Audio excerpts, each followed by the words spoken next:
की कर्मभूमि और वाल्मीकि की तपोभूमि पर मैं हमारे आए हुए पर्यवेक्षक जो काफी एनर्जेटिक है, मैं नौतन प्रखंड कांग्रेस कमेटी नौतन विधानसभा की ओर से मैं हार्दिक स्वागत करता हूं और मंच का संचालन कर रहे हमारे अध्यक्ष नौतन प्रखंड कांग्रेस कमेटी के अध्यक्ष है डॉक्टर अब्दुल्ला साहब, हमारे आदरणीय बड़े भाई मंचासीन कमरान भाई, इस पश्चिमी चंपारण सेवा दल से बिलोंग करते हुए हसन जी, मंच के और हमारे इस नौतन और बैरिया के सभी जो वर्तमान में जो दौर चल रहा है इलेक्शन के, उसमें प्रत्याशी में लोग अपना भाग नामांकन दाखिल किया है। उसमें जो है सो रवि भूषण जी, राजकुमार कुशवाहा जी, तबरेज आलम जी, एक यूथ कांग्रेस के हमारे दिलीप जी, हमारे बैरिया प्रखंड कांग्रेस कमेटी के कार्यकारी अध्यक्ष सीतराज राम जी, यादवेंद्र यादव जी, हमारे इस नौतन के बुजुर्ग कांग्रेसी में हमारे गार्जियन नारद पांडे जी और राकेश यादव जी, बाकी हमारे जफर भाई और यहाँ जितने वक्ता हमारे बोले हैं, खड्डा पंचायत के पासवान साहब और गहरी के आलम साहब और पकड़िया के जयप्रकाश यादव जी, बाकी हमारे सभी बगल में सम्मानित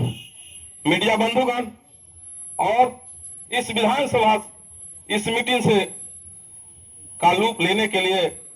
आप सभी सम्मानित कांग्रेस जन और ये नौतन के इर्द गिर्द से आए हुए सभी साथीगण, बातें बहुत सी हुई। आप लोग कोई नया नहीं है, नौतन भी नया नहीं है। नौतन विधानसभा, ये बात सत्य है, पूरे जिला में नौतन जो है सो कांग्रेस का गढ़ रहा करता था। ये बात किसी से भूला नहीं है और ये भी नहीं भूला है कि जिस धरती पर हम आज मीटिंग कर रहे हैं, आप उस भाजपा के नुमाइंदों से पूछिए तुम्हारा विधानसभा में क्या योगदान रहा है। आए दिन देखिए बगल में आईबी बना हुआ है, सब देखो बगल में आईबी बना हुआ है। हम नौतन का बहुत गर्व है कि कांग्रेस के द्वारा दिया हुआ आईबी यहां बना हुआ है। हमें गर्व है कि कांग्रेस के दिया हुआ यहां गंडक का कर्जालय चलता है। लेकिन बड़ी शर्म की बात है, दुख के साथ कहना पड़ता है, नौतनवासी के लोग से, हम लोग से आप भी पूछ सकते हैं, हम भी पूछ सकते हैं, इतने दिनों से सत्ता में हासिल भाजपा एनडीए की सरकार, क्या हुआ? आईबी जो किसी का घर का है उसका आज तक मरम्मत नहीं हुआ। गंडक का कार्य आज शिथिल पड़ा हुआ है, गंडक ऑफिस धस गया। ये सारी बातें, ये नौतन का रोड है, कांग्रेस का दिया हुआ रोड है। बाढ़ की बातों में बहुत सारी बातें आई है, कांग्रेस के जमाने में भी बाढ़ आया करता था, लेकिन आपको मालूम होगा कि ये तटबंध का कार्य जो जितना हुआ, हमारे बांध रिंग बांध जितने बने, कांग्रेस के जमाना का बना हुआ है। आज बाढ़ यदि बात पानी आ जाए, आज भी तराई इमाम बगल में सुदूर पखना का क्षेत्र है जो नौतन का विधानसभा शुरू करता है, वहां पे आपको याद होगा हमारे एमपी साहब और विधायक जी जब गए थे तो लोगों ने कहा कि बांध नहीं तो वोट नहीं। ये पिछली बार की बात कर रहे हैं, लेकिन फिर भी हम लोगों को भरमा करके, हम लोगों को लड़ा करके, और यहाँ का राजनीति 1990 से लगभग हम लोग के विधायक यहां नहीं है, लेकिन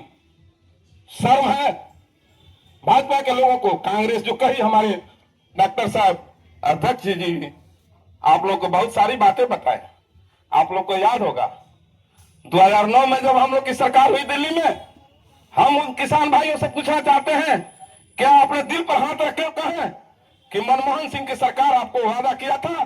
कि यदि हमको हिंदुस्तान में सरकार हम सत्ता में आते हैं तो आपका कर्जा माफ कर देंगे। बोलिए, बहुत से यहाँ किसान बैठे हैं, उनका ट्रैक्टर का लोन माफ हुआ, किसान का ऋण माफ हुआ, जितना किसान का लोन था सब माफ कर दिया गया। भाजपा के लोगों से पूछिए, आज वर्तमान समय में बहुत सी योजनाएं ब्लॉक लेवल पर चल रही है ना। आप देखिए, वृद्धावस्था पेंशन किसका दिया हुआ देना भाई, श्रीमती जो हमारी इंदिरा गांधी, जो स्वर्गीय वृद्धावस्था पेंशन उन्हीं के नाम पर चलता है आज भी, इंदिरा आवास योजना उन्हीं के नाम पर चलता है, मातृत्व लाभ की योजना उन्हीं के नाम पर चलता है। हम जितने हमको स्वास्थ्य बीमा हो, हम अनुसूचित जाति के लोगों से भी बात करते हैं, वो लोग भी अपने दिल पर हाथ रख के बोले कांग्रेस के जमाने में आपको फ्री में पंपी सेट दिया जाता था, फ्री में बोरिंग दिया जाता था, आपके बच्चे यदि ग्रेजुएशन कर जाते थे तो उनको खींच करके नौकरी दी जाती थी। क्या हो रहा है पूरे देश में, क्या हो रहा है? कभी मंदिर की बात, कभी नोटबंदी की बात करके, कभी लोगों को दिग्भ्रमित करके। हम आप सभी नौजवान साथियों से पूछा, आप लोग देखते होइएगा, हमारे एक नेता बोले थे, गौर कीजिए कितनी बड़ी बात बोले थे कि यूपी की सरकार ठेला पर आपको नाम रखने की बात कर रही थी, कह रहे थे कि ठेला पर नाम लिखिए कौन जात का दुकान है। अरे भाई उन लोगों से पूछिए, भाजपा के लोगों से, आज भी चलिए हॉस्पिटल में, अरे खून का तो पूछिए जो हिंदू का है कि मुसलमान का है, ब्लड तो पूछिए जो हिंदू का है कि मुसलमान का है। कोरोना काल में जो ऑक्सीजन ढो रहा था उससे न पूछिए जो कौन जाति का ढो रहा था, आपका बेटा नहीं ढो रहा था, लेकिन वो जो एनर्जेटिक आदमी है, चाहे हिंदू हो, मुसलमान हो, सिख हो, ईसाई हो, जो भी जो जाति का हो, लेकिन वो अपने जान पर हथेली पर रख करके आपका ऑक्सीजन पहुंचाने का काम करता था। उस समय जातिवाद नहीं था, उसके बाद धर्मवाद नहीं था। तो ये आप हमको समझने की बात है, ये दौर बड़ी अनोखा दौर है। हम लोग बराबर देखते हैं कि हम लोग वोट, बहुत सारे हमारे दोस्त लोग वो कहे हैं कि